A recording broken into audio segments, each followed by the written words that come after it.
Dear students, I shall discuss in this lecture definition and essentials of offer, proposal.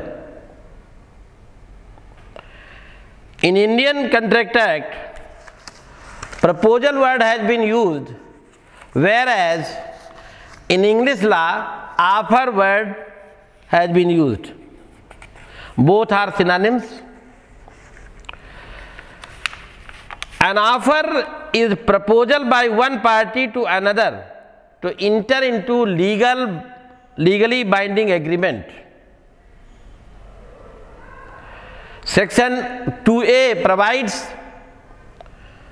when one person signifies to another his willingness to do or abstain from doing anything with a view to obtaining the assent of that other to such act or abstinence, he is said to make a proposal.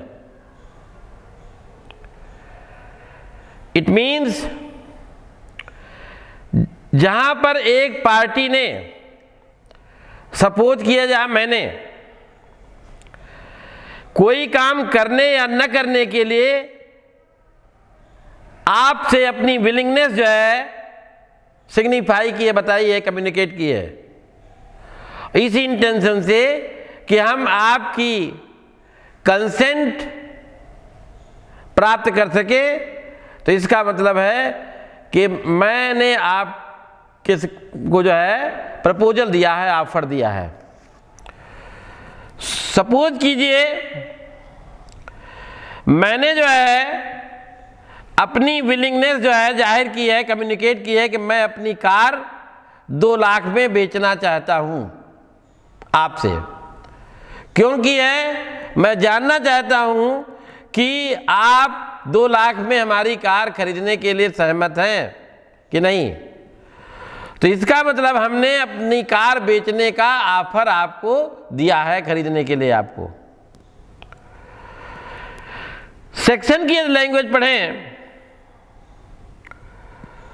तो offer वही हो सकता है जहां पर one person's willingness to do or to abstain from doing something, जहां पर एक व्यक्ति ने कोई कार्य करने अथवा न करने की, प्रवृत्त रहने की, अब्सटेन रहने की इच्छा जाहिर की हो। सच जो है willingness had been made to another person, वो इच्छा किसी अन्य व्यक्ति से जाहिर की हो, अपने से नहीं, कम से कम 2 पार्टी चाहिए। और ऐसी इच्छा जाहिर करने का इंटेंशन क्या हो? Such expression should be made with a view to obtain the assent of that other person. ये इच्छा आशय जाहिर करने का इंटेंशन ये है कि हम उस व्यक्ति की सहमति प्राप्त करना चाहते हैं। जैसे हमने जो है अपनी कार बेचने की इच्छा आपसे जाहिर की है ना। हमने अपनी कार बेचने की इच्छा जाहिर की है। दूसरा है आपसे जाहिर की है, और क्यों जाहिर की है? आपकी सहमति प्राप्त करने के आशय से। तो इसका मतलब है कि हमने आपको कार खरीदने का ऑफर दिया है। हाँ, ये जो ऑफरर जो ऑफर देता है वो ऑफरर, प्रपोजर या प्रॉमिजर कहलाता है। जिसको ऐसा ऑफर दिया जाता है ऑफरी या प्रॉमिजी कहलाता है। तो एक व्यक्ति होगा एग्रीमेंट में, पहला ऑफर देने वाला और दूसरा एक्सेप्ट करने वाला ऑफरी।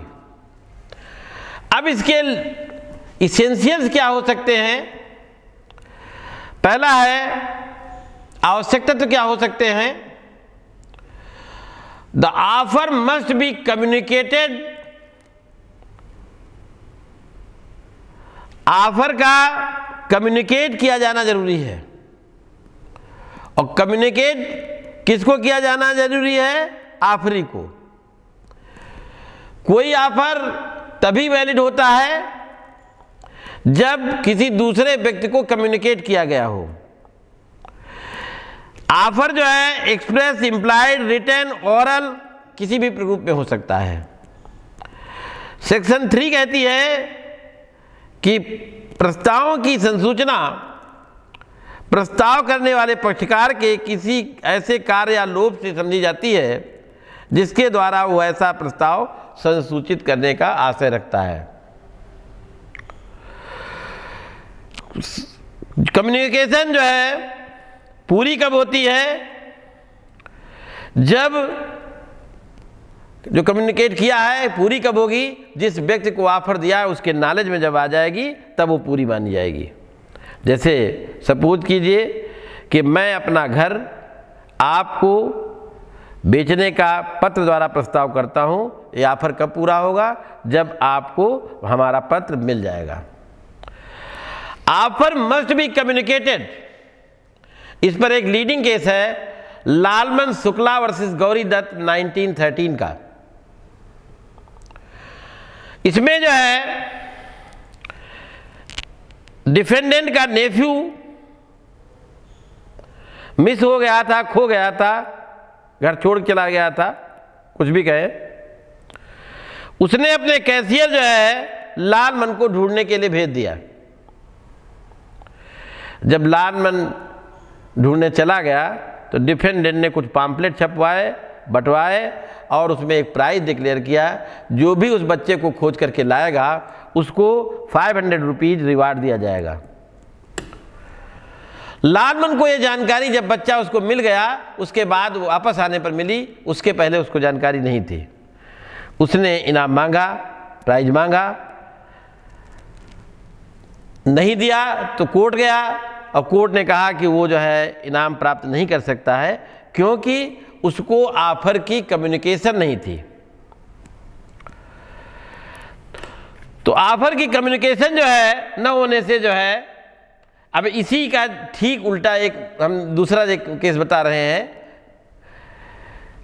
फैक्ट्स लगभग एक ही हैं। हरभजन लाल और हरचरण लाल का AIR 1925 का केस है। इसमें भी एक यंग बॉय अपने फादर का घर छोड़ करके चला गया था।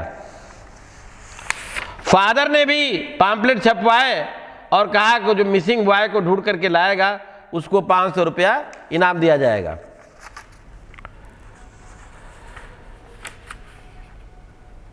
एक मिस्टर हरभजन लाल थे,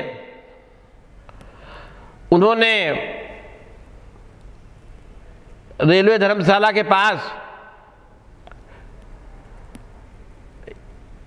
यहीं जौनपुर का केस है, बच्चे को देखा और उनको उस पम्पलेट की जानकारी भी थी कि 500 रुपया इनाम घोषित किया है। तो रेलवे धर्मशाला के पास जो पुलिस स्टेशन है उसको सुपुर्द कर दिया। गाजीपुर का केस था। और हरभजन लाल को है ना ने टेलीग्राम उनके फादर को कर दिया कि आपका बच्चा फला पुलिस स्टेशन पे है, वहाँ से कलेक्ट कर लिए। उसने भी जो है इनाम मांगा, जो 500 रुपया डिक्लेयर किया था, लेकिन देने से मना कर दिया है। अब बताइए मिलेगा कि नहीं मिलेगा? मिलेगा। और दोनों में अंतर क्या है? वहाँ पर बच्चा जिसको मिला था उसको जानकारी ऑफर की नहीं थी, कम्युनिकेट। यहाँ पर ऑफर की जानकारी है, इसलिए उसको इनाम मिलेगा, भले ही कोर्ट ने कहा बच्चे को उसने घर नहीं पहुँचाया था। दूसरा जो है इसेंशियल है, offer must be capable of creating legal relationship. प्रस्ताव विधिक संबंध स्थापित करने के आशय से किया गया हो। इसका मतलब यह है कि ऑफर ऐसा हो कि यदि दूसरी पार्टी एक्सेप्ट कर लेती है तो वो कॉन्ट्रैक्ट बन जाएगा और पार्टी उससे बाउंड हो जाएंगी। ऑफर देने वाला जानता है कि यदि उसको नॉलेज है कि यदि दूसरी पार्टी एक्सेप्ट कर लेती है तो वो उससे बाउंड हो जाएगा। A mere social invitation can't be regarded as an offer because if such a invitation is accepted, it will not give rise to any legal relationship. तो सोशल जो है, जैसे सपोज कीजिए आपने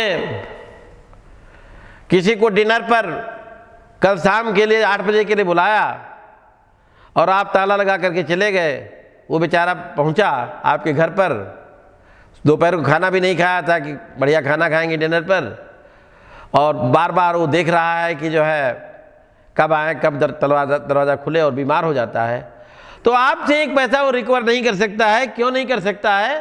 क्योंकि ये सोशल इन्विटेशन था, ऑफर नहीं था। लीगल रिलेशनशिप क्रिएट करने के लिए सबसे जो है इंपॉर्टेंट केस है बाल्फर वर्सेस बाल्फर 1919 का केस है।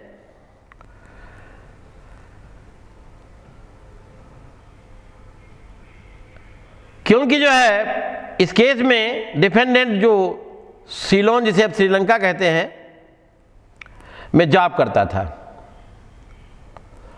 अपनी हॉलीडेज बिताने के लिए वाइफ के साथ, बच्चों के साथ जो इंग्लैंड गया, वहाँ वाइफ के फादर रहते थे। जब वाइफ को आना था तो डॉक्टर्स ने जो है एडवाइस दी, his wife was advise to remain in England, कि यात्रा उनके लिए ठीक नहीं रहेगी और उनकी हेल्थ ठीक नहीं है, इसलिए उनको इंग्लैंड में ही रहना चाहिए। हस्बैंड ने पत्नी को 30 pound per month as maintenance भेजने के लिए प्रॉमिस कहा रुक जाइए, हम 30 पाउंड आपको खर्चे के लिए भेजते रहेंगे। कुछ महीने भेजा भी, बाद में संबंध खराब हो गए, डिवोर्स हो गया। पत्नी का डिवोर्स के टाइम पर जितना अमाउंट बाकी था वो रिकवर करने के लिए उसने सूट फाइल किया। आप वकील हैं, उसके एडवोकेट हैं, दिला पाएंगे उस पत्नी को? यहां आपको वो जाने की जरूरत नहीं कि मेंटेनेंस के लिए हस्बैंड लायबल होता है, ये अलग केस है। लॉर्ड एटकिन थे, उन्होंने पत्नी का वाद खारिज कर दिया और ये कहा कि पार्टी ने जो ऐसा एग्रीमेंट किया है जो लीगली बाउंड होने के इंटेंशन से नहीं किया गया है, और ऐसा कोई भी एग्रीमेंट जो लीगली बाउंड होने के इंटेंशन से नहीं किया जाता है, कॉन्ट्रैक्ट नहीं हो सकता है। जैसे साथ साथ घूमने का करार है, ये कोई कॉन्ट्रैक्ट थोड़े है, सोशल इंट्यूशन हो सकता है। ऐसा नहीं है कि पति पत्नी के बीच कॉन्ट्रैक्ट नहीं हो सकता है, कॉन्ट्रैक्ट हो सकता है, हाँ, बशर्ते जो है पार्टी जो है लीगली इंटेंट होने के लिए तैयार हों, लीगली जो है बाउंड होने के लिए तैयार हों। इस केस में एक अन्य केस है जोन्स वर्सेस पेटोडन का 1969 का। एक डिवोर्स महिला जो भारतीय दूतावास में जॉब करती थी, वाशिंगटन में अपने सन के साथ रह रही थी। महिला की मां जो ट्रिनिडाड में अकेली रह रही थी मां ने महिला को ये प्रॉमिस किया कि वो उसकी पढ़ाई का सारा खर्च बेयर करेगी, बशर्ते वो इंग्लैंड में वकालत पढ़े और ट्रिनिडाड में वकालत शुरू करे। मां ने इंग्लैंड में एक मकान भी खरीद दिया था, उसी एक भाग में लड़की रहती थी और शेष जो है किराए पर उठा था। मां ने 5 साल तक खर्चा दिया, बाद में बंद कर दिया। लड़की अभी भी वकालत की डिग्री, LLB की डिग्री नहीं पा सकी थी और उसने सेकेंड मैरिज भी कर ली थी। लड़की ने मकान खाली कराने के लिए वाद किया। लॉर्ड जस्टिस सलोमन ने कहा कि निर्णय जो डिसीजन था मां के पक्ष में दिया और कहा कि कॉन्ट्रैक्ट था, है ना, कॉन्ट्रैक्ट उतने समय के लिए था जितने समय के लिए LLB की डिग्री, वकालत की डिग्री के लिए जरूरी था, और 5 साल का समय कोर्ट ने कहा वकालत की डिग्री के लिए कम नहीं होता। तो ये जो है, आप कहेंगे कि ये कैसे पता लगा जाएगा कि जो है लीगली बाउंड होने का इंटेंशन है कि नहीं। यदि संविदा लिखित है तो पक्षकारों के आशय का अनुमान संपादित संविदा से, यदि संविदा विवक्षित है तो पक्षकारों के आचरण से लगाया जा सकता है, परिस्थितियों से लगाया जा सकता है। वो प्रॉमिस जिसमें ऑफर और एक्सेप्टेंस शब्दों से या पक्षकारों के कंडक्ट या व्यवहार द्वारा होता है, इम्प्लाइड प्रॉमिस कहलाता है। सपोज कीजिए कि स्वचालित मशीन से जब टिकट प्राप्त करते हैं या नीलामी में हथौड़ा गिराने से जो विक्रय होता है, ये सब जो है उसके अनुमान है। तो तीसरा जो है इसेंशियल है, the offer must have its terms definite and clear. Section 29 uncertain agreement को वाइड डिक्लेयर करती है। तो टर्म्स कंडीशंस जो है वेग नहीं होनी चाहिए, अनसर्टेन नहीं होनी चाहिए। The reason for the same is that when the offer is vague, loose or uncertain, it can't be said what exactly the party intended to do so. जैसे आपने अपनी कार 5 लाख या 10 लाख बेचने का एग्रीमेंट किया है, अब कौन सा प्राइस सही है ये क्लियर नहीं है। या कोई तेल का व्यापारी है, कई वैरायटीज का तेल बेचता है, आपने 100 टन तेल खरीदने का एग्रीमेंट किया है, तो कैसा तेल चाहिए था ये क्लियर नहीं है। तो कहने का मतलब यह है कि जहाँ पर एक ही वैरायटी का हो वहाँ पर क्लियरिटी होती है। तो कहने का मतलब यह है कि ये जो इसेंशियल्स है वो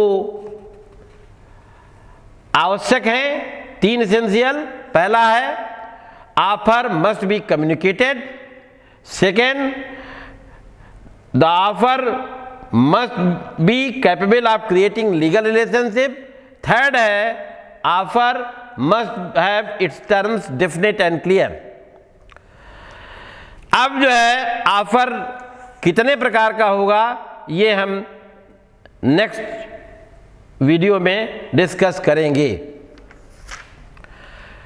थैंक यू वेरी मच।